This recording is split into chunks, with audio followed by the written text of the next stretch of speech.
ज्ञानम। आज हम भगवत गीता के 16वें अध्याय के पहला श्लोक पर चर्चा करेंगे।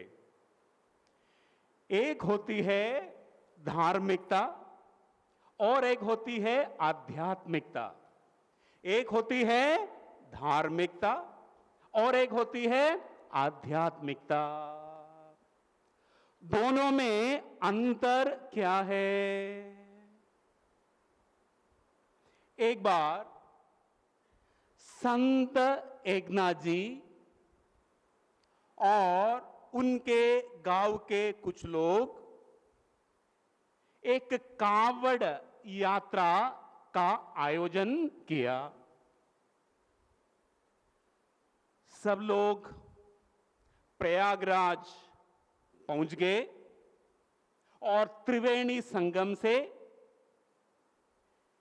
कांवड़ में जल भर के रामेश्वरम की ओर प्रस्थान किए। रामेश्वरम तक पहुंचने में लगभग 4 महीने लगे। अभी रामेश्वरम मंदिर एकदम नजदीक है। सब एकदम उत्साहित थे क्योंकि कुछ ही समय में सब लोग त्रिवेणी संगम का जो पवित्र जल है उससे रामेश्वर भगवान को अभिषेक कर सकते हैं। अचानक संत एकनाथ जी ने देखा रास्ते में एक गधा प्यास से मर रहा था।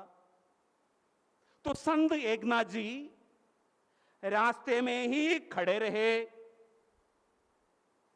बाकी सब लोग बोलने लगे, महाराज जल्दी चलिए, जल्दी चलिए, नहीं ये तो पट्ट बंद हो जाएंगे। लेकिन संत एकनाथ जी उधर ही खड़े रहे। तो सब लोग बोलने लगे, महाराज हम थोड़े गधे की सेवा करने के लिए निकले हैं। हम प्रयागराज से त्रिवेणी संगम से पवित्र जल भर के आए हैं रामेश्वर भगवान को अभिषेक करने के लिए, इसलिए जल्दी चलिए। संत एकनाथ जी जानते थे भगवान हृदय वासी है। गीता बताती है सर्वस्य चाहम हृदय सन्निविष्ट। भगवान कहते हैं सबके हृदय में मैं वास करता हूं। तो संत एकनाथ जी जानते थे गधे के हृदय में भी रामेश्वर भगवान विराजमान है। तो संत एकनाथ जी ने कांवड़ से एक जलपात्र निकाल दिया। आप जानते हैं कांवड़ में 2 जलपात्र होते हैं। तो एक जलपात्र को संत एकनाथ जी ने निकाल दिया और उस जलपात्र से पूरा का पूरा जो पवित्र जल गधे को पिलाने लगे। उन्होंने देखा गधा की प्यास बुझी नहीं है। अभी सिर्फ एक जलपात्र बचा था। देखिए प्रयागराज से 4 महीनों तक चल के लोग आ रहे थे। वही जो जलपात्र, अभी केवल एक ही जलपात्र बचा था, वो भी निकाल के संत एकनाथ जी गधे को पानी पिलाने लगे। अभी अभिषेक के लिए थोड़ा सा जल भी बचा नहीं है। अचानक क्या हुआ? गधे के हृदय से साक्षात रामेश्वर भगवान प्रकट होके एकनाथ जी को दर्शन दिए। तो मैं आपको यह समझाने के लिए कोशिश कर रहा हूं, धार्मिकता और आध्यात्मिकता में अंतर क्या है? ज्यादा करके लोग धार्मिक होते हैं। धार्मिक माने क्या? कभी कभी मंदिर जाएंगे, कभी कभी सत्संग में जाएंगे, कभी कभी उत्सव मनाएंगे, कभी कभी पूजा करवाएंगे, बस। लेकिन आध्यात्मिक माने क्या? जो आध्यात्मिक व्यक्ति एक सज्जन होते हैं, सदाचारी होते हैं, सद्गुण संपन्न होते हैं। आध्यात्मिक व्यक्ति के भीतर मानवता होती है। तो संत एकनाथ जी के साथ जो लोग चल रहे थे, ये सब लोग धार्मिक थे या आध्यात्मिक थे? धार्मिक थे। लेकिन संत एकनाथ जी आध्यात्मिक थे, क्योंकि उनके अंदर सद्गुण थे, देवी संपत्ति थी, मानवता थी। यही धार्मिक और आध्यात्मिक में अंतर है। याद रखिए, आध्यात्मिक हुए बिना कोई भी व्यक्ति भगवत प्राप्ति नहीं कर सकते हैं। इसलिए आप गीता में देख लीजिए, 12वें अध्याय में, 13वें अध्याय में, 16वें अध्याय में भगवान सद्गुणों का वर्णन करते हैं और भगवान बार बार बताते हैं, समय प्रिय जो सद्गुण संपन्न है वो मुझको प्रिय है। तो एक अच्छे साधक, सत्संगी या भक्त बनने के लिए आपको आध्यात्मिक बनना पड़ेगा। तो सद्गुण अपनाए बिना कोई भी अच्छे साधक, भक्त या सत्संगी नहीं बन सकते। इसलिए जीवन में सद्गुण अपनाना अनिवार्य है। आज का सद्गुण है दानम।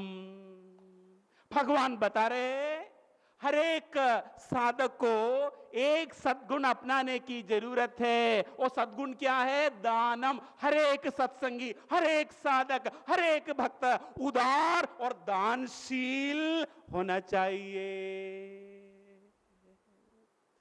तो हर एक भक्त, हर एक साधक, हर एक सत्संगी उदार और दानशील होना चाहिए। आप प्रकृति की ओर देख लीजिए, सब देने में लगे हैं। सूर्य प्रकाश देता है, नदी जल प्रदान करती है, पेड़ फल देता है, गाय दूध देती है। सब लोग, सब जीव जंतु हैं देने में लगे हैं, केवल मानव ही लेने में लगे हैं। दो मित्र थे, एक का नाम था मंगू भाई और दूसरे का नाम था चिंगू भाई। मंगू भाई और चिंगू भाई दोनों एक नाव में बैठ के नौका विहार कर रहे थे। कौन? मंगू भाई और चिंगू भाई। अचानक चिंगू भाई का पैर फिसल गया और चिंगू भाई पानी में गिर गया। तुरंत मंगू भाई ने क्या किया? उनको बचाने के लिए, क्योंकि चिंगू भाई नदी में डूब रहा था, उनको बचाने के लिए मंगू भाई ने बोला, हाथ दो दो दो, हाथ दो, क्योंकि उनको हाथ में पकड़ के बाहर निकालने के लिए। लेकिन मंगू भाई ने देखा चिंगू भाई हाथ देने के लिए तैयार नहीं। उनकी जिंदगी में उन्होंने किसी को कुछ दिया ही नहीं। मर जाएंगे लेकिन कुछ देंगे नहीं। हाथ दो दो दो, तैयार नहीं। तुरंत मंगू भाई को मालूम पड़ गया, हाँ देने की बात की है तो ये मर जाएंगे लेकिन हाथ देंगे नहीं। तुरंत बोला, मेरे हाथ को लो लो लो। तुरंत उन्होंने मंगू भाई के हाथ को पकड़ लिया, क्योंकि लेने की बात है। तो दुनिया में सब जीव जंतु हैं देने में लगे हैं, केवल मानव प्रकृति के विरुद्ध चल के लेने में लगे हैं। काफी ऐसे लोग हैं जो देना बैंक में भी खाता खोलने के लिए हिचकते हैं। क्यों? देना। तो मेरे को ये कहना है कि कलयुग जीव है, उनके अंदर एक दुर्गुण बैठा है। वो दुर्गुण क्या है? लोभ। लोभ माने क्या? लोभ के दो लक्षण होते हैं। पहला लक्षण क्या है?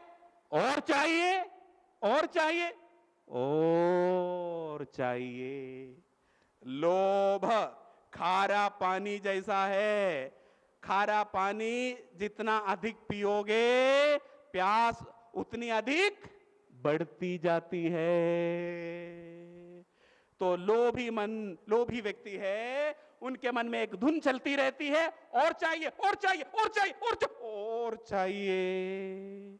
और लोभ का दूसरा लक्षण क्या है? लोभ का दूसरा लक्षण है उचित खर्च न करना। ध्यान से सुनिए, धन, रुपए, पैसा किसके लिए? उचित खर्च करने के लिए, अनुचित खर्च करने के लिए नहीं, उचित खर्च करने के लिए। लेकिन लोभी व्यक्ति उचित खर्च नहीं करते हैं। एक आदमी था, उनकी पत्नी मर गई और 3 छोटे छोटे बच्चे थे। तो इस व्यक्ति ने बहुत मेहनत करके तीनों बच्चों को बड़ा किया, और तीनों बच्चे अभी बड़े बड़े ऑफिसर बन गए। इन्होंने खुद दूसरी शादी भी नहीं की बच्चों के लिए, और बच्चों को बहुत कष्ट सहन के बच्चों को बड़ा किया। अभी ये आदमी बूढ़ा हो गया, ऊपर जाने की तैयारी हो रही थी। तो डॉक्टर ने बोला कि तुम लोगों का जो पप्पा है अभी सिर्फ 1 घंटे का मेहमान है, 1 घंटे के अंदर पप्पा ऊपर जाने वाला है। तो तीनों लड़के खड़े थे, और बड़ा लड़का ने बोला, पप्पा के सामने ही तीनों लड़के खड़े थे। तो बड़ा लड़का ने बोला, देखो पप्पा ने बहुत कष्ट सहन के हमको बड़ा किया, तो 1 घंटे के बाद शरीर शांत होने वाला है, तो हम एक स्पेशल जीप मंगवाएंगे और फूल से सुसज्जित करके बैंड बाजे के साथ पप्पा का पार्थिव शरीर स्मशान की ओर हम लेके जाएंगे। दूसरा लड़का ने बोला, खोटा खर्च करने की कोई जरूरत नहीं, सादा सी कुछ गाड़ी मंगवाएंगे और उसमें हम लेके स्मशान लेके चलेंगे। तीसरा लड़का बोला, खोटा खोटा खोटा खोटा खर्च करने की कोई जरूरत नहीं, 108 को फोन करेंगे, मुफ्त में काम हो ही जाएगा। तुरंत पप्पा ने बोला, बच्चे चप्पल पहना दो, मैं चल के स्मशान जाऊंगा। तो लोभ का दूसरा लक्षण क्या है? उचित खर्च न करना। अभी याद रखिए, लोभ से छुटकारा पाने के लिए केवल एक ही रास्ता है। वो रास्ता क्या है? वो उपाय क्या है? उदार बनिए, दानशील बनिए। लोभ से मुक्त होने के लिए, छुटकारा पाने के लिए एकमात्र उपाय है, उदार बनिए, दानशील बनिए। जितना आप उदार और दानशील बनेंगे, उतना आप लोभ से मुक्त हो जाएंगे। उदाहरण से, एक कमरे में अंधेरा है, जितना प्रकाश आएगा उतना अंधेरा चला जाएगा। एक बार अकबर और बीरबल यमुना किनारे टहल रहे थे। अचानक अकबर ने क्या किया? अकबर ने अंगुली से जमीन में एक छोटी सी रेखा खींच ली। फिर बीरबल को बोला, बीरबल ये जो छोटी सी रेखा है इसको टच किए बिना, स्पर्श किए बिना ये रेखा को और छोटी बनाने की है। बीरबल ने बोला, हो सकता है हुजूर। देखो बीरबल, ये रेखा को तुम टच नहीं कर सकते, बिना टच किए इस रेखा को और छोटी बनाने की है। बीरबल बोला, हो जाएगा हुजूर। बीरबल ने क्या किया, और जो छोटी सी रेखा थी उसके सामने एक लंबी सी रेखा खींच ली, तो जो छोटी सी रेखा अपने आप और छोटी बन गई। तो हम सबके अंदर ये जो दुर्गुण बैठे हैं, लोभ, इस लोभ से छुटकारा पाने के लिए आपको क्या करने की जरूरत है? उदार और दानशील बनने की जरूरत है। अभी जिस भाव से हम दान करते हैं उस भाव के अनुताबिक 3 प्रकार के दान होते हैं। देखिए, मैं बता रहा था कि लोभ से छुटकारा पाने के लिए एकमात्र उपाय है। उपाय क्या है? दानम। दानशील और उदार बनिए, दानेन अदानम तरा। तो जिस भाव से हम दान करते हैं उस भाव के अनुताबिक 3 प्रकार के दान होते हैं। नंबर 1, सात्विक दानम। भगवान कृष्ण गीता में कहते हैं, सात्विक दाता का पहला लक्षण है दातव्यमिति यद्दानम। सात्विक दाता समझते हैं दान करना, देना मेरा कर्तव्य है, मेरा फर्ज है, मेरी ड्यूटी है। ऐसा क्यों? इसके पीछे 2 कारण है। सात्विक दाता समझते हैं देना, दान करना मेरा कर्तव्य है। इसके पीछे 2 कारण है। पहला कारण यह है, सात्विक दाता समझता है मेरे को जो भी प्राप्त है समाज से ही प्राप्त है। मेरे पास जो भी है, मेरे को जो भी प्राप्त है समाज से ही प्राप्त है, इसलिए मेरे पास जो भी है उसका थोड़ा सा अंश समाज में वापस डालना चाहिए। देखिए, जब पारसी लोग उनके देश छोड़ के भारत में आए तो सबसे पहले गुजरात में आए थे। तो पारसी लोगों का नेता ने उस समय का जो राजा था उनके पास गया और विनती की, आप कृपा करके हमको थोड़ी जगह दीजिए रहने के लिए। हमको देश छोड़ के पलायन करना पड़ा, तो कुछ जमीन दीजिए रहने के लिए।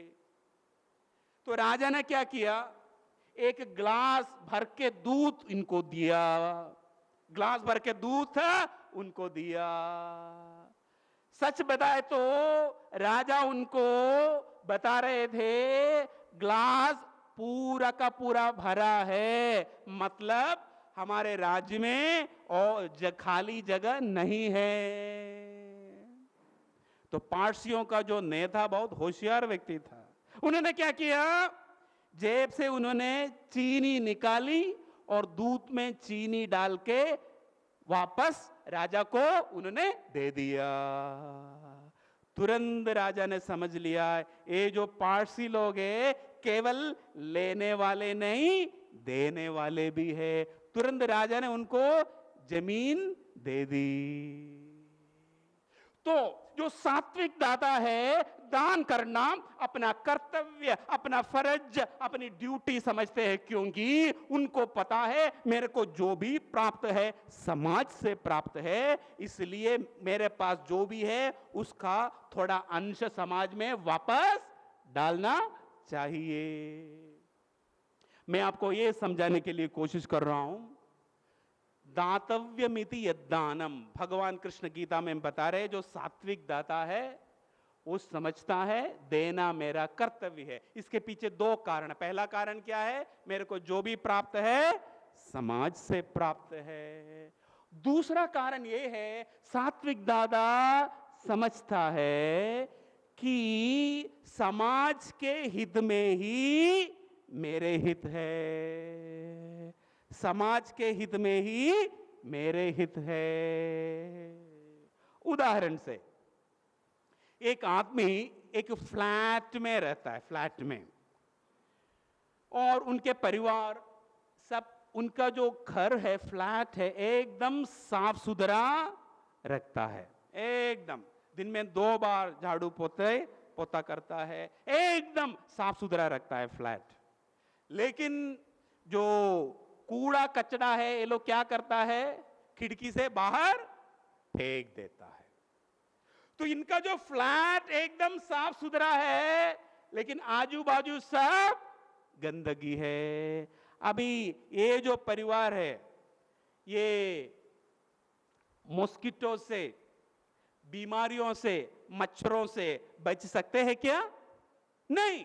तो ऐसे ही समाज के हित में ही हमारा हित है। सब लोग दुखी है तो हम अकेले सुखी हो ही नहीं सकता। इसलिए जो सात्विक दादा समझता है देना मेरा कर्तव्य है, फर्ज है, ड्यूटी है। सात्विक दादा का दूसरा लक्षण है यथाशक्ति दान करना।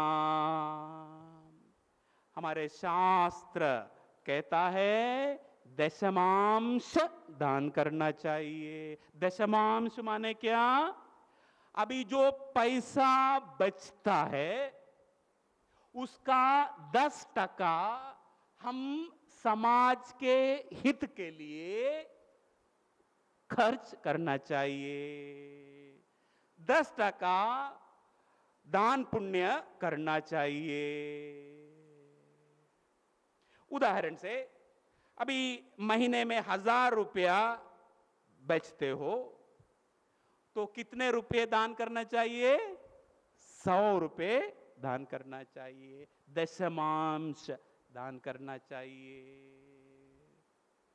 देखिए, आप कितने पैसे दान करते हैं इससे ज्यादा महत्व क्या है, आप 10% दान करते हैं कि नहीं, इसको महत्व ज्यादा है। उदाहरण से, एक आदमी 1000 रुपया उनका 1000 रुपया महीने में बचता है तो 100 रुपया दान पुण्य करते हैं। दूसरे एक आदमी है उनका 1 लाख रुपए बचते हैं महीने में, लेकिन सिर्फ 1000 रुपए दान पुण्य करते हैं। तो भगवान की दृष्टि में कौन श्रेष्ठ है?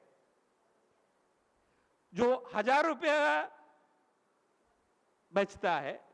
देखिए, 2 लोग हैं, 1000 रुपया एक आदमी का महीने में बचता है तो उसमें से 10% कितना है? 100 रुपया, उससे वो दान पुण्य करता है।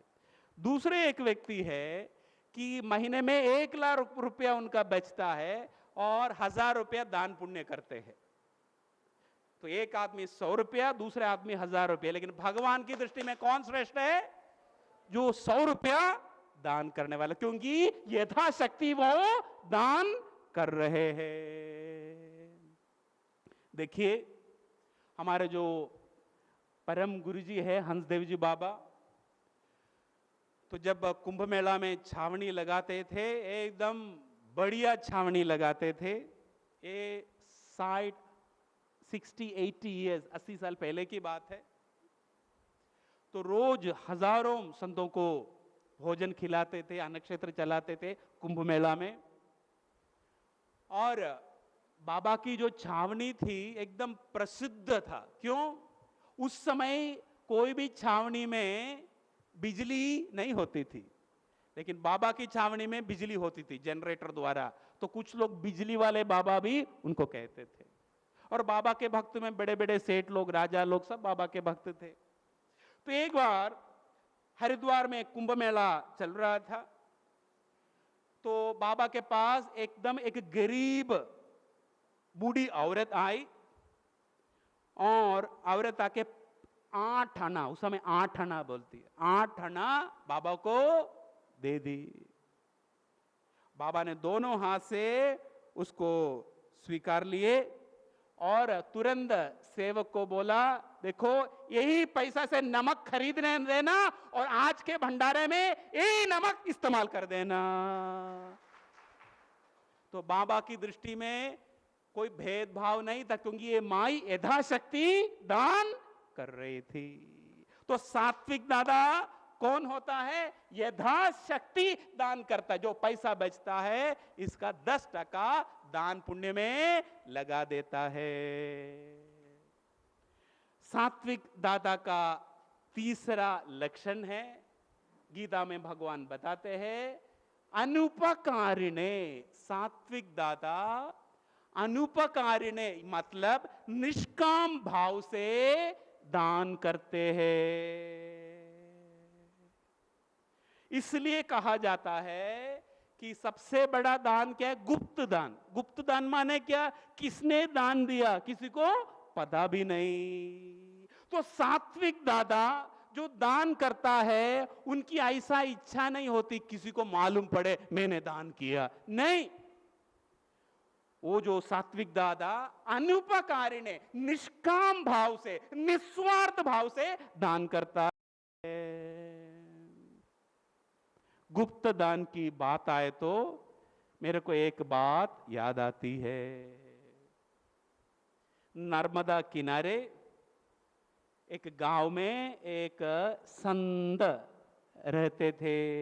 छोटा सा आश्रम है, एकदम भोला भाला संत थे, ज्यादा पढ़े लिखे नहीं थे। तो एक दिन एक सेठ आया और संत को बोला, बाबा जी आप 1 लाख रुपए का ये जो चेक लीजिए और एक गौशाला आप चालू कीजिए। संत बहुत प्रसन्न हुए। अगले दिन 1 लाख का चेक लेके बैंक गया। तो चेक देते ही बैंक वाला ने बोल दिया, बाबा जी इस चेक में हस्ताक्षर नहीं है, हस्ताक्षर बिना चेक चलेगा नहीं। संत ने तुरंत फोन लगाया, सेठ तुम चेक में हस्ताक्षर लगाना, साइन करना भूल गया क्या?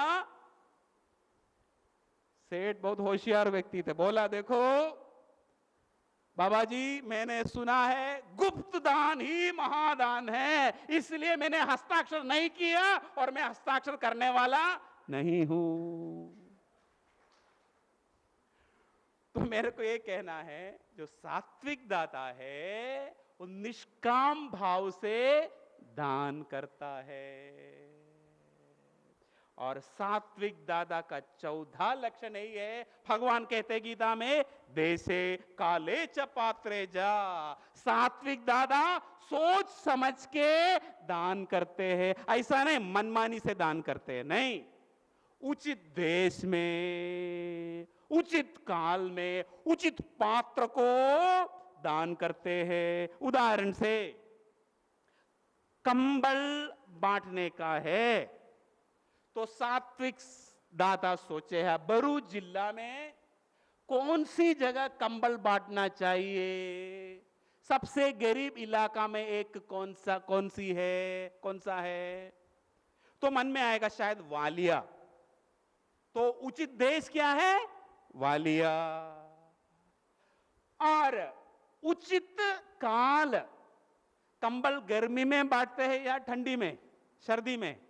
सर्दी में। तो वालिया में सर्दी के समय वो कंबल लेके जाएगा और पात्र, उचित पात्र को दान करेगा। उधर सबसे गरीब लोग हैं, आदिवासी लोग, उनको वो कंबल बांटेगा। ऐसा है क्या? कंबल ले लिया और अक्षर आइकॉन में जाके सबको बांट दिए, ऐसी बात नहीं। जो सात्विक दाता है उचित देश, उचित काल, उचित पात्र को दान करते हैं। तो ये बात है। अभी एक प्रश्न उठता है, सात्विक दान का नतीजा क्या है? सात्विक दाता का नतीजा है कि जीवन में प्रसन्नता आएगी।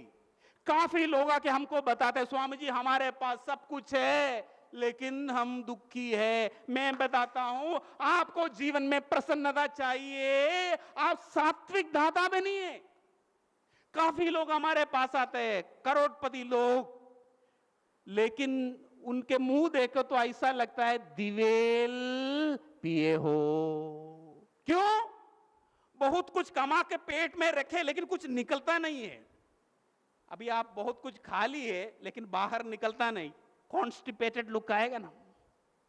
तो काफी ऐसे लोग हैं, उनके पास बहुत कुछ है लेकिन देने का दिल नहीं, इसलिए उनके जीवन में प्रसन्नता नहीं। आपको प्रसन्नता चाहिए, आपको सात्विक दाता बनना ही पड़ेगा। भगवान बताते हैं जो सात्विक दाता का, सात्विक दान करने से, सात्विक दाता बनने से इसका नतीजा क्या है, इसका फल क्या है, इसका रिजल्ट क्या है? आपके जीवन में प्रसन्नता आएगी।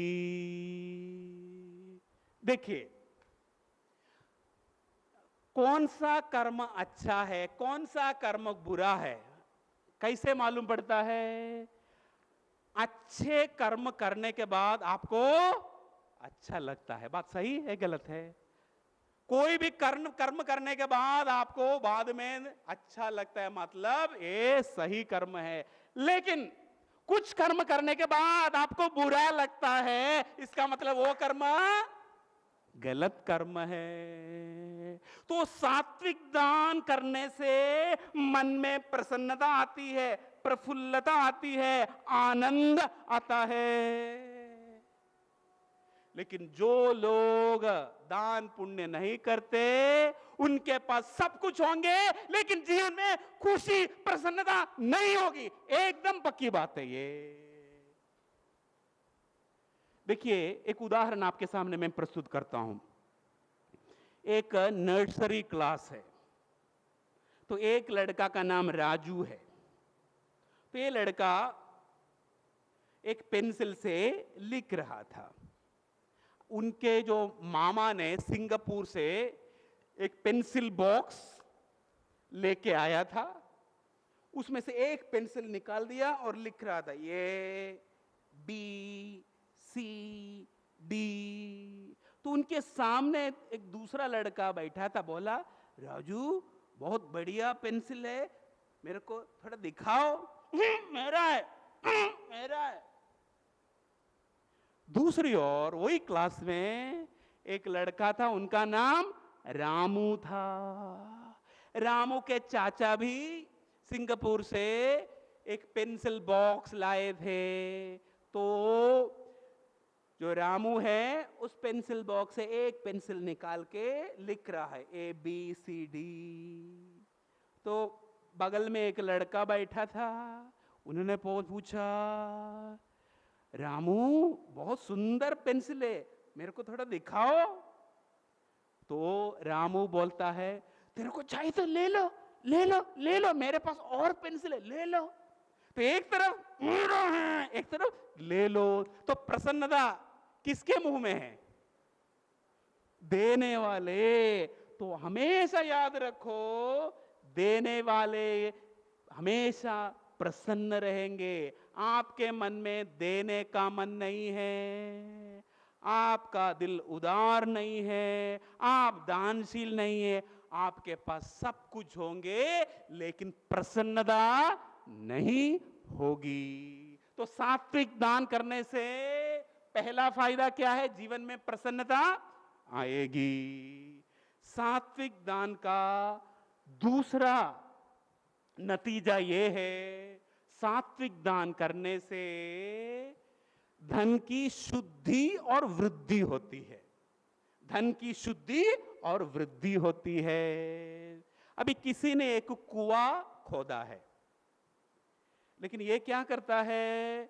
कुआं से थोड़ा भी पानी नहीं निकालता। ना ना ना, निकालने का नहीं, निकालने का नहीं। 3 महीने में क्या होगा? पानी सड़ जाएगा, है कि नहीं? पक्की बात है। जितना आप पानी निकालोगे उतना ताजा पानी आता ही रहेगा, आता ही रहेगा। तो हमेशा याद रखो, दान करने से 10%, इससे ज्यादा नहीं, 10 जो बचता है इसका 10% दान पुण्य करने से धन की कमी नहीं होगी, धन की शुद्धि और वृद्धि होगी। एकदम पक्की बात है ये। लेकिन ज्यादा करके लोग ये बात को समझते नहीं। एक बार एक कुंड, एक तालाब ने नर्मदा जी से बोला, देखो तुम बेवकूफ हो, सारा का सारा जल तुम समुद्र को दे देती हो, मेरी तरफ देखो, मैं एक बूंद पानी भी किसी को देता नहीं हूं, और तुम देती रहती है, बाद में तुम सूख जाओगी, लेकिन मैं एक बूंद भी किसी को नहीं देता हूं, इसलिए मेरे को कुछ नहीं होगा। ये बारिश का टाइम था, गर्मी का समय आ गया, कुंड तालाब सूख गया और नर्मदा जी अभी भी अविरल बह रही है। हमेशा याद रखो, देने वाला है उनका भंडारा हमेशा भरा रहेगा, इसमें कोई शंका नहीं है। एक गांव में 2 लोग थे, तो एक रोज प्रार्थना करता था, भगवान ऐसी कृपा कीजिए, भगवान ऐसी कृपा कीजिए, ऐसी कृपा कीजिए, मेरे को किसी को एक नया पैसा भी देना ना पड़े, मेरे को किसी को एक नया पैसा भी देना ना पड़े। और जो दूसरा आदमी रोज प्रार्थना करते थे, भगवान ऐसी कृपा कीजिए, मैं कुछ न कुछ लोगों को रोज कुछ न कुछ दे पाए। अभी दोनों गरीब थे, ये दोनों व्यक्ति गरीब थे। एक ही की प्रार्थना क्या थी, मेरे को किसी को एक नया पैसा भी देना ना पड़े। और जो दूसरे व्यक्ति थे उनकी प्रार्थना क्या थी, मैं रोज कुछ न कुछ लोगों को दे पाऊं, लोगों की सेवा कर पाऊं। भगवान की कृपा हो गई, पहले वाला आदमी भिखारी बन गया। भिखारी को किसी को कुछ देना पड़ता है क्या? और जो दूसरा आदमी है वो धनाढ्य बन गया और रोज वो लोगों की सेवा करते थे। तो सात्विक दान करने से धन की शुद्धि और वृद्धि होती है, और सात्विक दान करने से पुण्य भी अर्जित होता है। ध्यान रखो, सात्विक दान करने से पुण्य भी अर्जित होता। क्यों पुण्य अर्जित होता है? इसका कारण यही है, सात्विक दाता निष्काम भाव से दान करता है, निस्वार्थ भाव से दान करता है, इसलिए उनको पुण्य भी अर्जित होता है। एक संत बोलते थे कि जो भिखारी है, भिक्षुक है, उस भिखारी केवल भिक्षा लेने के लिए नहीं आता, भिखारी शिक्षा देने के लिए भी आता है। तो शिष्य ने पूछा, ये बात कैसे?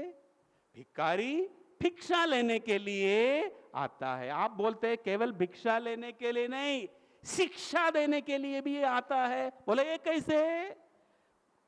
संत बोले, बेटा देखो, ये जो भिखारी हमको ये सिखा रहे हैं कि उन्होंने पिछले जन्म में किसी को एक रोटी भी नहीं खिलाया, इसलिए इस जन्म में उनको खाने के लिए एक रोटी भी नहीं मिल रही है। हमेशा याद रखो, आप कुछ दान पुण्य नहीं करते हो, अगले जन्म में शायद ऐसा परिवार में आप जन्म लेंगे, खाने के लिए एक रोटी तक मिलेगी नहीं।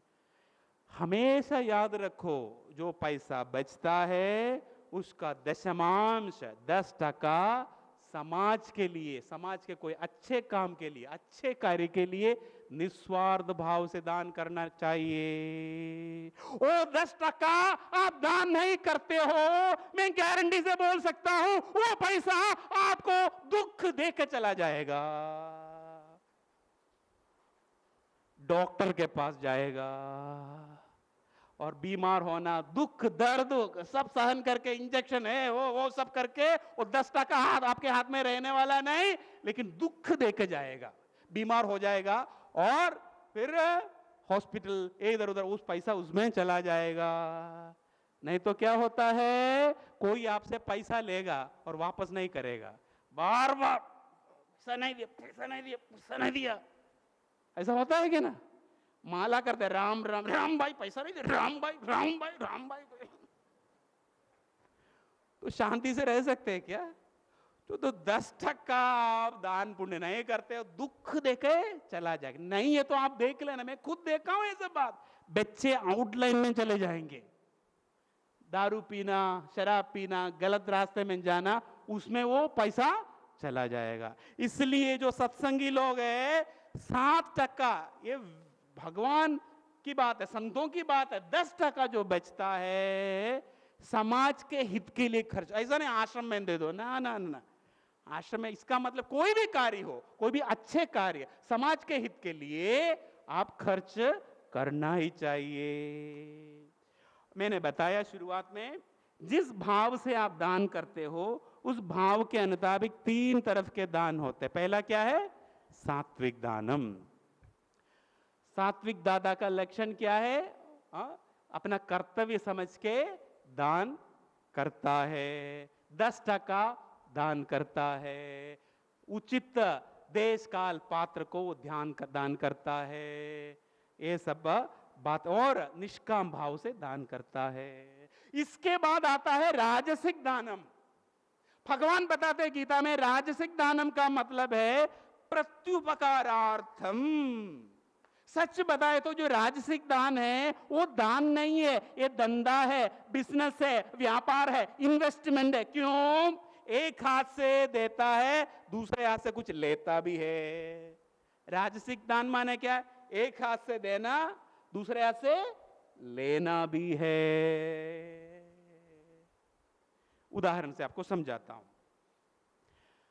मैंने काफी मंदिरें और आश्रमों को देखा है, हर जगह तख्ती लगाया है, हर जगह फलाना आदमी की पुण्य स्मृति में सप्रेम भेंट, हर जगह ऐसा तख्ती लगाया हुआ है।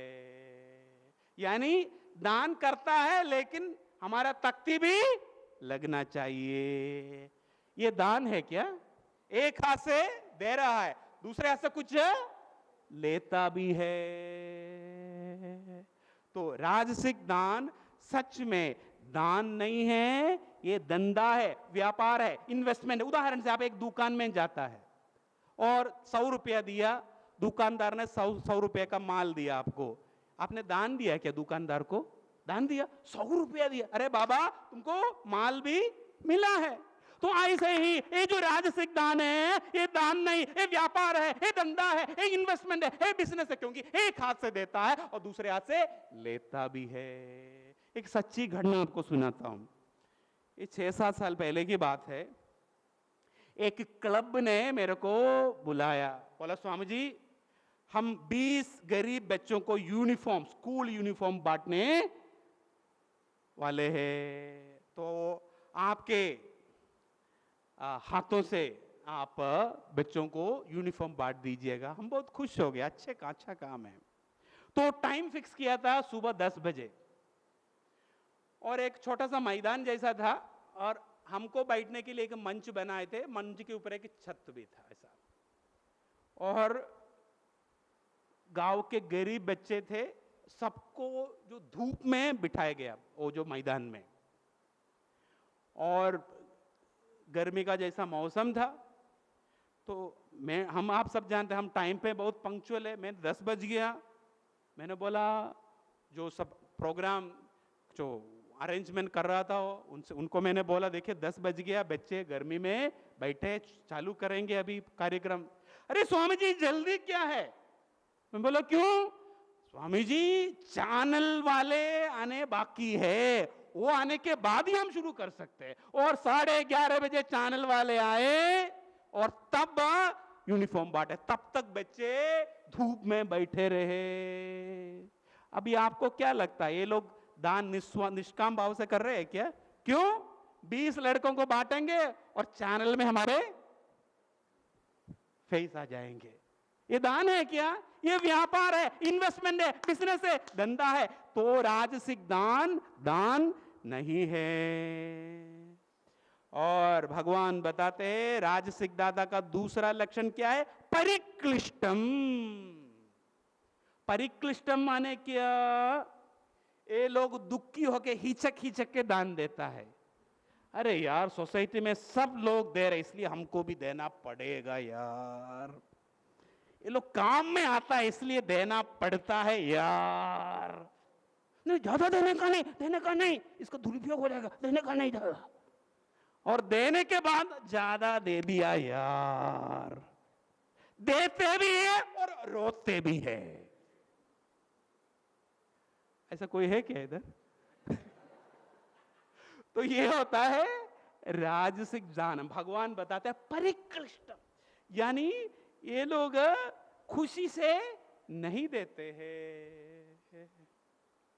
देखिए, और ये जो इसका उदाहरण राजसिक राजसिक दान है कि उसका उदाहरण मैंने बता रहा था इसके पहले कि ये जो राजसिक दाता है निष्काम भाव से दान नहीं करता, सकाम भाव से करता है। एक तरफ देता है, दूसरे तरफ कुछ लेता भी है। देखिए, एक बार हमारे नट्टू भाई एक संत को मिलने के लिए गया। नर्मदा किनारे एक छोटी सी कुटिया थी, उस कुटिया में संत रहते थे। तो नट्टू भाई ने देखा कुटिया में सीलिंग फैन, पंखा नहीं है। तो नट्टू भाई बोला, बाबा जी मेरे से सहा नहीं जाता, मैं कल ही बढ़िया सीलिंग फैन लेके आऊंगा। तो अगले दिन नट्टू भाई ने पंखा लेके आए, सीलिंग फैन। आप जानते हैं सीलिंग फैन को 3 ब्लेड्स होते हैं, 3 पत्ती है ना। तो एक पत्ती में लिखा था सप्रेम भेंट नट्टू भाई, दूसरी पत्ती में सप्रेम भेंट स्वीटी। स्वीटी कौन है? बेटी का नाम। और तीसरी पत्ते में सप्रेम भेंट गट्टू, बेटा का नाम। और बीच वाला गोल वाला भाग में बड़े बड़े अक्षरों में सप्रेम भेंट रेशुबेन। अभी सीलिंग फैन फिट कर दिया, नट्टू भाई ने चालू कर दिया फैन। अभी और भी कुछ लोग बैठे थे, कभी कभी संत सत्संग भी करते थे। तो संत बहुत प्रसन्न हो गए, बेटा शीतलता आ गई, शीतलता आ गई। सत्संग चल रहा था, अचानक नट्टू भाई उठ के फैन स्विच ऑफ कर दिया। संत ने बोला, बेटा तुम क्यों ऑफ कर दिया? बाबा जी इसको ऑफ रखना ही अच्छा है। क्यों? अरे चालू होने से हमारे नाम नहीं दिखाई देते। ये कौन सा दान है? सात्विक दान है, राजसिक दान है? राजसिक दान। ये दान है क्या? नहीं।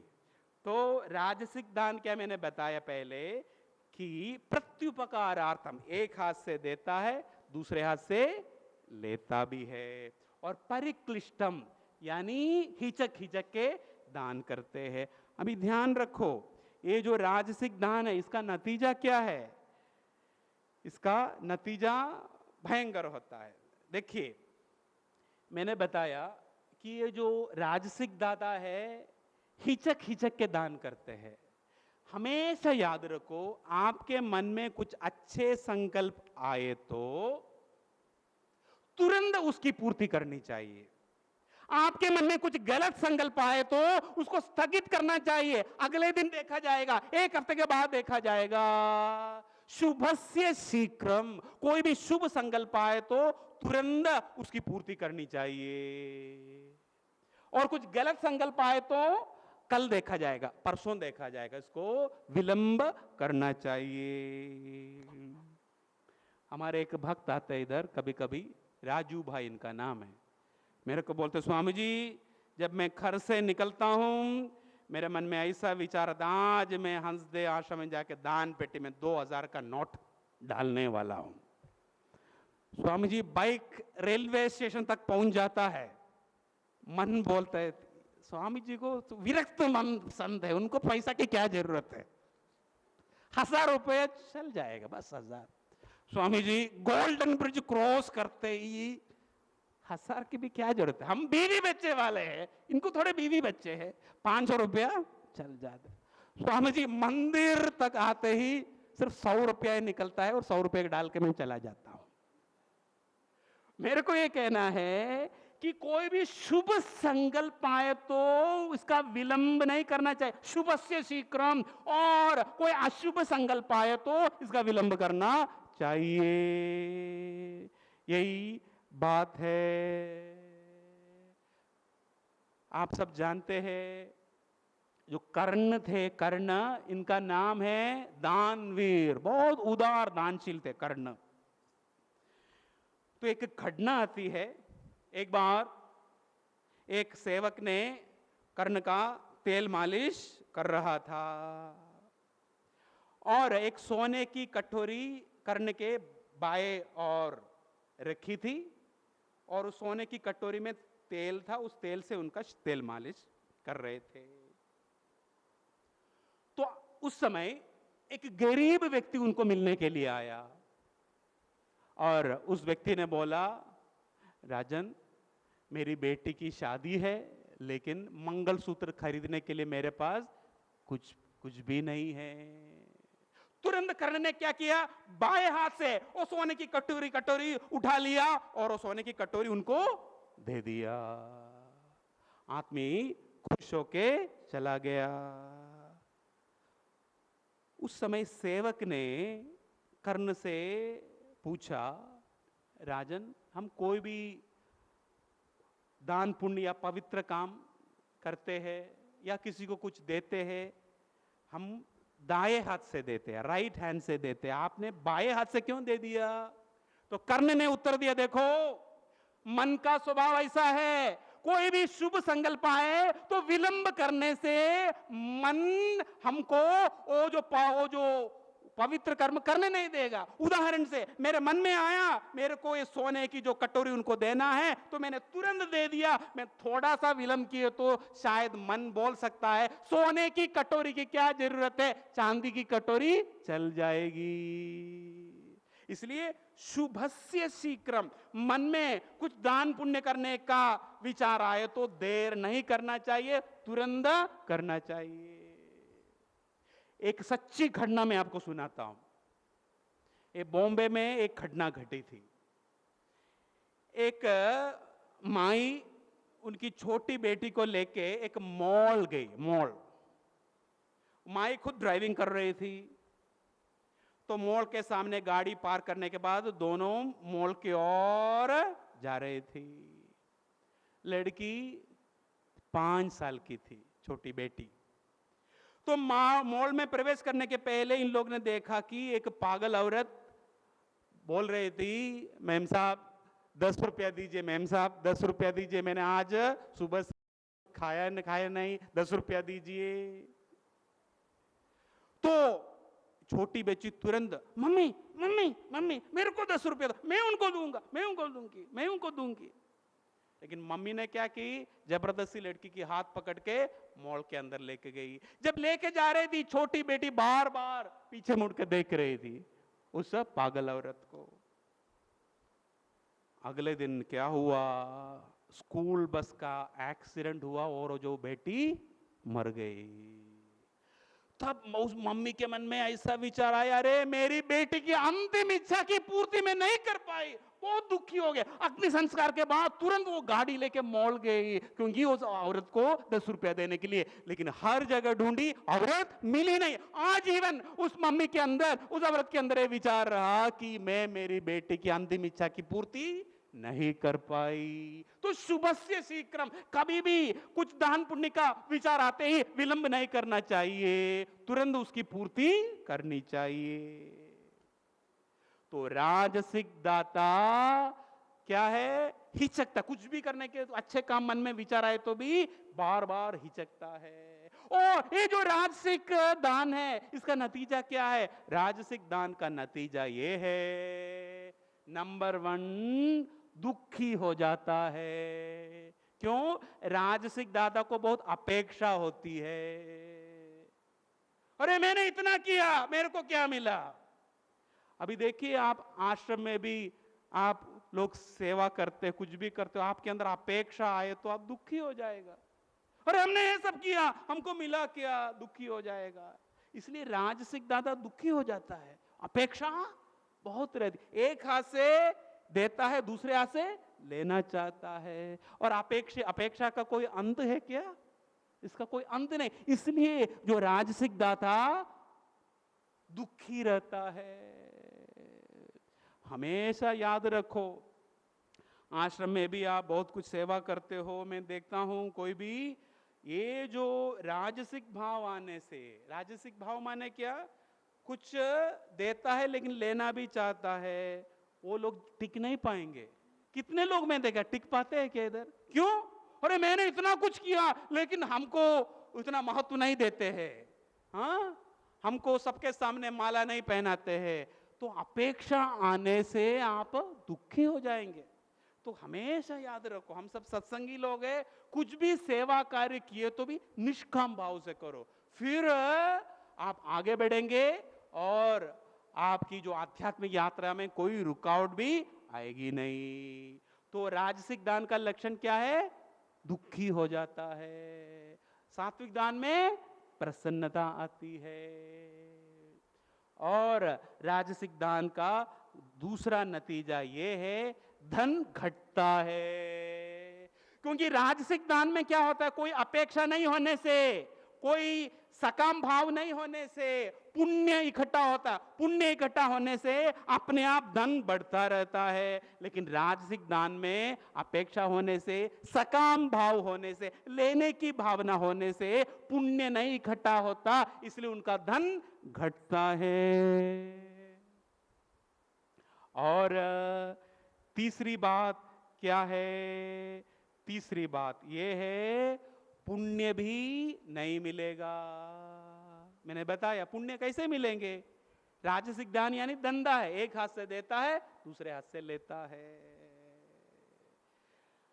और तीसरा दान है, इसका नाम है तामसिक दान। तामसिक दान क्या है मैं बताता हूं। देखिए, हमेशा दान करते समय आपको मान सम्मान और आदर के साथ दान देना चाहिए। जिसको आप दान करते हो उनके प्रति आपको मान सम्मान और आदर की भावना होनी चाहिए। अभी गरीब व्यक्ति भी हो, उनके प्रति आपको मान सम्मान और आदर की भावना होनी चाहिए, क्योंकि एक पुण्य कर्म करने का इन्होंने मेरे को मौका दिया है ना। एक पुण्य कर्म करने के लिए इन्होंने मेरे को मौका दिया, ऐसा भाव नहीं और मैं बहुत पैसे वाला हूं, ये गरीब है ऐसा ले लो, ना ना ना ना। हमेशा दान करते समय वो जो व्यक्ति के प्रति आपको मान सम्मान और आदर की भावना होनी चाहिए। लेकिन तामसिक दान में क्या है? मान सम्मान नहीं, मान सम्मान की भावना नहीं, अपमान और अपमान के साथ, मान सम्मान के साथ नहीं, अपमान और अनादर के साथ दान करते हैं। ऐसा कुछ लोग हैं ना, बहुत कुछ सुनाएंगे फिर लेके जाओ, है कि नहीं? ये कौन सा दान है? तामसिक दान है। देखिए, कोई आपके पास आया, आपको आप देना नहीं चाहते हो, आप हाथ जोड़ के प्रेम से बोल सकते हैं, देखिए हमारे पास अभी व्यवस्था नहीं है करके प्रेम से मना करना। लेकिन कोई आए, उनको आप अपमानित करके आप कुछ देंगे, आपको पुण्य नहीं, आपको पाप लगेगा।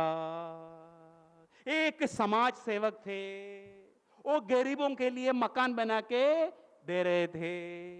तो आर्थिक सहाय के लिए एक बहुत बड़ा उद्योगपति के पास गया, बोला देखिए काफी ऐसे गरीब लोग, उनके पास रहने के लिए मकान नहीं, तो हम कुछ मकान बना के दे रहे, उसके लिए आर्थिक सहाय की जरूरत है, आप मदद कीजिए। उद्योगपति गुस्से में आके उनके मुंह में थूक दिया।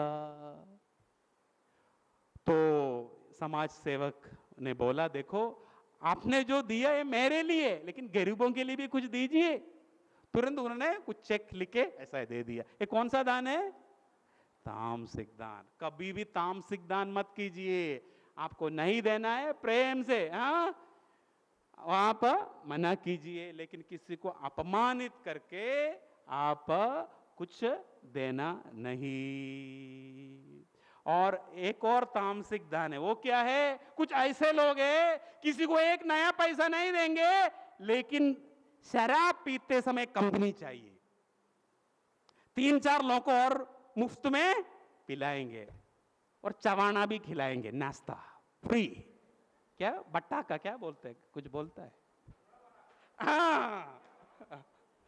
तो ये जो उनका सिद्धांत क्या है, मैं नरक जा रहा हूं, तू भी मेरे साथ चल। ये कौन सा दान है, तामसिक दान। इससे पाप इकट्ठा होता है। अंत में देखिए, जिस पदार्थ आप दान करते हो उस पदार्थ के मुताबिक 5 प्रकार के दान होते हैं। 3 प्रकार के दान, जिस भाव से आप दान करते हो उसके मुताबिक 3 तरफ के दान होते हैं, सात्विक दान, राजसिक दान और तमसिक दान। और जिस पदार्थ आप दान करते हो, जिस वस्तु आप दान करते हो उसके मुताबिक 5 प्रकार के दान होते हैं। नंबर 1 द्रव्य दान। द्रव्य दान माने क्या, अभी कोई अन्न क्षेत्र चलाता है, आपने एक चेक लिख के दिया, बस। ये कौन सा दान है, द्रव्य दान। इससे बढ़कर जो दान है इसका नाम है श्रम दान। श्रम दान माने क्या, आप जो अन्न क्षेत्र के लिए कुछ आर्थिक सहाय भी देते हैं, साथ साथ अब जो भोजन बनाने में भी आप मदद करते हैं। ये कौन सा दान है, श्रम दान। पहले द्रव्य दान, इससे बढ़कर है श्रम दान, इससे बढ़कर है प्रेम दान। प्रेम दान माने क्या, देखिए आज के जमाने में लोग दुखी, रोटी कपड़ा मकान की वजह से ज्यादा दुखी क्यों है, मानसिक क्लेश की वजह से, टेंशन की वजह से, तनाव की वजह से, काफी समस्याएं हैं।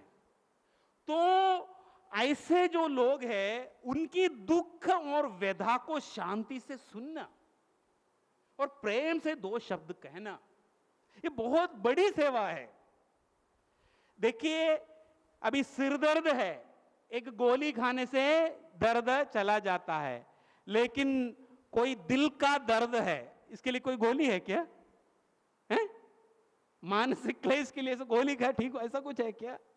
तो आजकल के जमाने में, पहले जमाने में रोटी कपड़ा मकान की तंगी होती थी, लेकिन आज के जमाने में ज्यादा करके लोग मानसिक क्लेश से परेशान है। सांबंधिक रिलेशनशिप प्रॉब्लम है, सास बहू की समस्या, पति पत्नी की समस्या, हर एक समस्याएं है। तो मानसिक क्लेश लेके कोई भी आते हैं, आप प्रेम से सुनिए, थोड़ा थोड़ा टाइम दीजिए। क्योंकि क्या होता है, हमारे दिल में कुछ दुख है, किसी को सुनाने से दिल हल्का हो जाता है कि नहीं?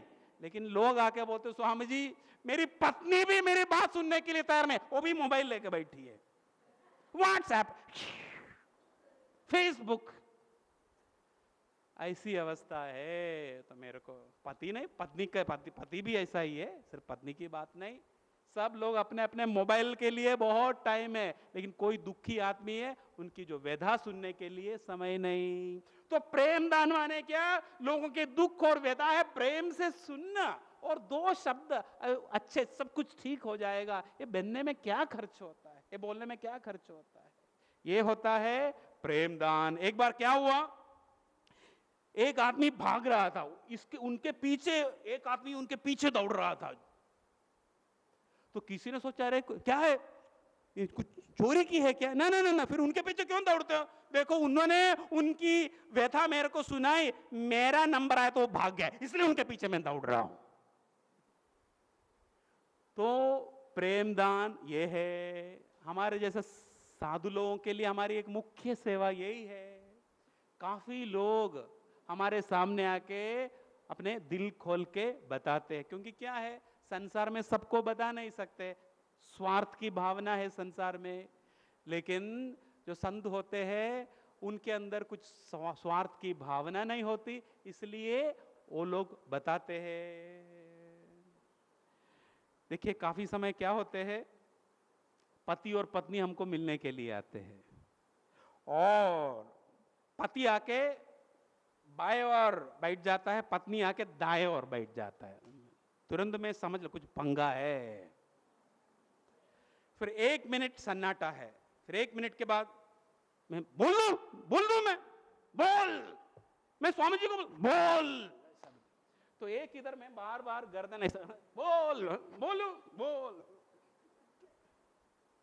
स्वामी जी उनको पूछो कल उन्होंने कौन सा शब्द का इस्तेमाल किया था। पति बोलता, स्वामी जी उनको पूछो मेरे साथ उन्होंने कैसे बर्ताव की। तो 5 मिनट में मेरे को 50 बार ऐसा है। मैं सैटेलाइट जैसा, आजकल पति पत्नी डायरेक्ट बात नहीं करते हैं ना, तो मैं बीच में सैटेलाइट जैसा गर्दन ऐसा, इसलिए मैं झंडू बाम भी रखा है आसन में बीच बीच में। कोई मेरे को पूछता है स्वामी जी आपको ये सब करने की क्या जरूरत है। ऐसा ही हमारा आश्रम चलता है, क्योंकि जाते समय अलग अलग कवर रख के चले जाते हैं। मजाक है। तो मेरे को ये कहना है प्रेम दान मतलब क्या है, लोगों की दुख और व्यथा प्रेम से सुनना और उनको कुछ सांत्वना देना, एक दो प्रेम से 2 शब्द कहना भी। और इसके आगे का दान है, इससे बढ़कर वाला दान है विद्यादान। विद्यादान माने क्या? देखिए हर एक गांव में ऐसे बच्चे होते हैं जो गरीब परिवार के हैं और पढ़ने में बहुत होशियार होते हैं, अपने गांव में भी है। एक है तो आर्थिक समस्या का एक कारण उनके पास कुछ है ही नहीं, और दूसरा कारण आजकल क्या है, जो उनके पापा बहुत पीने वाला होता है तो कुछ पैसा बचता नहीं, लेकिन बच्चा या बच्ची पढ़ने में होशियार है। तो आपको क्या करना चाहिए? विद्यादान माने क्या? उस बच्चों को पढ़ने के लिए मदद करना।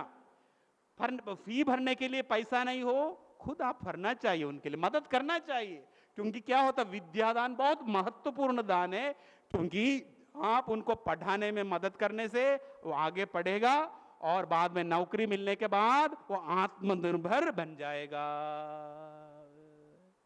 अच्छी पढ़ाई होने से पूरे जीवन के लिए वो आत्मनिर्भर बन जाता है। ये होता है विद्यादान, ये बहुत अच्छा दान है। और सबसे बढ़िया दान है भगवत गीता के दृष्टि में सबसे ऊंचा दान है ज्ञान दान।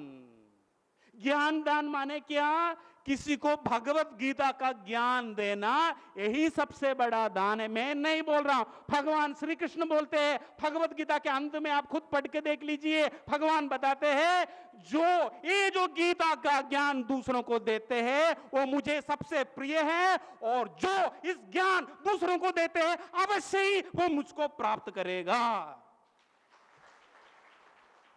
आप पूछेंगे ऐसा क्यों? भगवत गीता का ज्ञान देना सबसे बड़ा दान क्यों माना जाता है? मैं एक उदाहरण से समझ लेता हूं। एक आदमी अंकलेश्वर में एक फैक्ट्री में नौकरी करता था। बाद में उनको अहमदाबाद में एक अच्छी नौकरी मिल गई। तो जब वो अहमदाबाद चला गया और एक दिन सेकेंड शिफ्ट के बाद वो अपने घर की ओर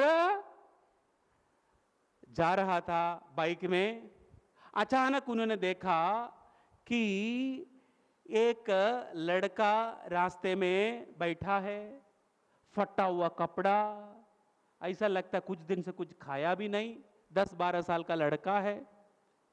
तुरंत उनको मालूम पड़ गया ये जो लड़का है मेरा जो बॉस है, ये जो पहले मैं अंकलेश्वर में नौकरी करता था उस कंपनी का जो मालिक है उनका छोकरा है, उनका लड़का है। अभी इनके सामने 3 ऑप्शंस है। पहला ऑप्शन क्या है? वो जाने, उनका कर्म जाने करके आगे जा सकता है। और दूसरा ऑप्शन क्या है?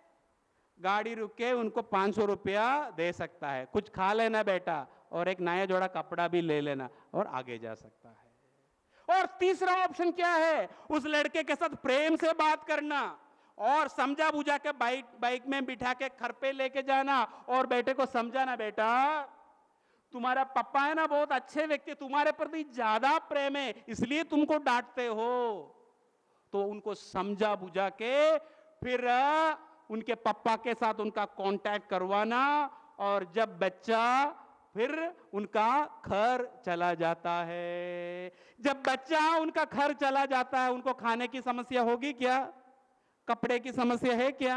हर समस्या का हल हो जाता है। तो सच बताए तो हम सब उस परमपिता परमेश्वर से विमुख होके इस दुनिया में भटक रहे, फटीचार जैसे हम घूम रहे हैं। और संत कौन है? संत वो है ऐसे लोगों को समझा बुझा के भगवान के साथ फिर भगवान के सन्मुख बना देते हैं। और जब भगवान के साथ कांटेक्ट बना देते, भगवान से सन्मुख हो जाते हैं, भगवान को प्राप्त हो जाता है, उनको फिर कोई समस्या है क्या? जन्म मृत्यु जरा व्याधि, जन्म मृत्यु चक्र, इस संसार चक्र से ही वो मुक्त हो जाता है, हर एक समस्या का हल हो जाता है। इसलिए सबसे बड़ा दान है ज्ञान दान, भगवत गीता का ज्ञान प्रदान करना। तो उदार और दानशील बनिए और आगे बढ़िए। ओम हरिहर।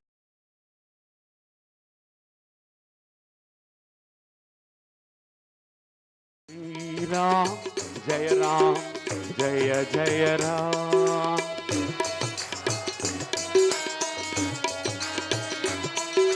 श्री राम जय राम, जय जय राम।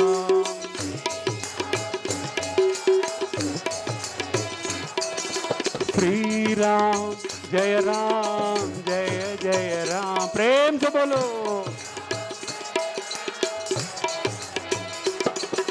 श्री राम जय राम, जय जय राम।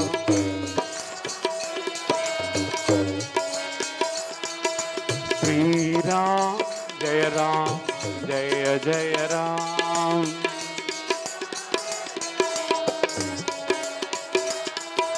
श्री राम जय राम, जय जय राम।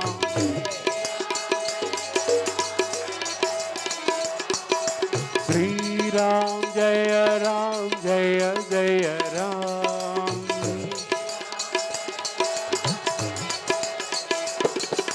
श्री राम जय राम, जय जय राम।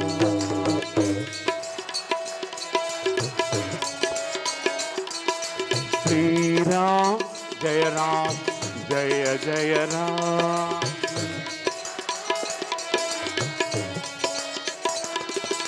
श्री राम जय राम, जय जय राम।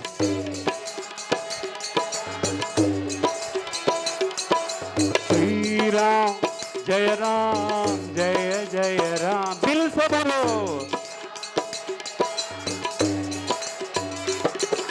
श्री राम जय राम, जय जय राम।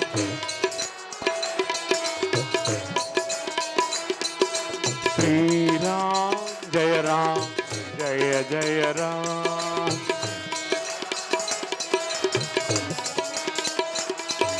श्री राम जय राम, जय जय